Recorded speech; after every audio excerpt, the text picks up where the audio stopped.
就是我会很注意生活当中本来就是看过就算了的字，我会更想说，这个可能可以分享，或者是这个其实它是很实用。讲日文跟讲中文是什么样的不同的个性？比如说我们讲中文的时候，是。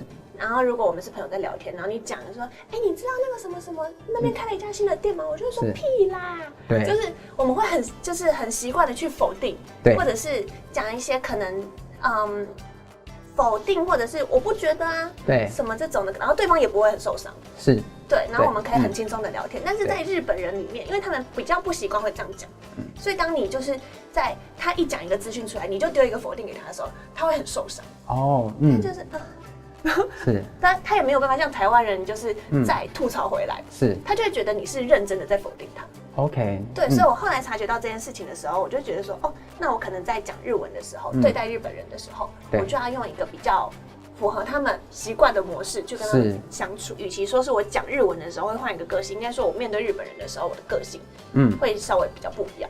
你刚刚说你有中日夹杂，其实我们知道日本有很多的汉字，对，那因为汉字有时候发音它是有点类似，但有时候又不是很类似。好，你怎么去理解那些汉字，而且不会被中文去混淆到？其实中文母语者，在学日文的时候，我们会有一个很大的优势，是因为我们懂汉字。对，而且我们看到一个汉字的时候，我们就可以懂它的意思。没有错，这其实是我们的优势，但是反而也是我们的一个缺点。因为像我的日文老师，他就有说，中文母语者很容易把汉字的读音讲错。哦，对，因为我们可能比如说中文，它有它自己的读音，然后对我们来说那是很根深蒂固的，对。然后日文会有一个相似却不一样的读音，没有错，对，所以你很容易搞混说，到底是哪个，然后可能就会讲错这样子。这个字就是交流，中文的音是不是流？但是这个字在日文里面念 kolyu， 它的母音是这个是 o， 这个是 u。那日文里面也有就是 o 的母音嘛，所以我就会想说，这个是 kolyu 吗？还是 kolyu？ 对，我觉得其实真的就是这块就是要硬背。对日本人来说，他们也是，就是他们必须要学很多汉字的读音的时候，对他们其实也是一个负担，所以他们有一个就是叫做汉字检定。汉字检定。你如果是国中生的话，你可能就是可以考3级；那你如果是高中生的话，你可能就可以挑战2级。是。对，然后1级可能就是很难，这样子。那因为对我来说，我就会觉得说，我虽然知道意思，但是不知道读音这个状况一直就是常年都没有改善。对，所以我想说，如果我可以考个汉字检定的话，说不定就可以逼迫自己去多背一些读音这样子。那你现在自己在准备的时候，你是怎么安排的？前阵子刚好有在影片里面分享过，我有订一个小学生的报纸，就是有点像我们的国语日报。OK。对，那国语日报它旁边不是会写注音吗？对，就它所有字都有附注音。那它是同一个概念。它虽然是写给小学生看的，但是它的用字还是会比较偏，就是写新闻的会比较多一点点难的字。那是刚好是我上次就是看了之后就发现，刚好是我平常不太会用的。对，所以我就觉得看那个东西真的可以增加我蛮多的单词量，所以我现在都会就是朗读它。其实你不是只有读，你还要把它念出来。对，因为其实在念的时候啊，即使你的脑已经就是知道这个语言的，比如说它的理论、它的逻辑，但是你的嘴巴的肌肉还不习惯这件事情的时候，你还是会讲不出来。就是你会有一种你的嘴巴跟不上你的脑的运作的速度，就是你讲的时候就会一直很像吃螺丝这样。对，所以尤其是这个字，其实就有点像很多人背单词是用抄的一样。对，就是你写3遍。对，所以我觉得念出来其实是对，不管是记忆或者是嘴部肌肉的训练习惯，其实都算是很好的。了解，我们知道 Tiffany， 你现在还有在学韩文，对不对？对，是你现在已经累积了非常多的日文学习的经验了。那你会把这样的经验，你如何把它放到韩文学习里面呢？我的韩文课本其实是在日本买的，对，它是用日文写成的一本韩文课本。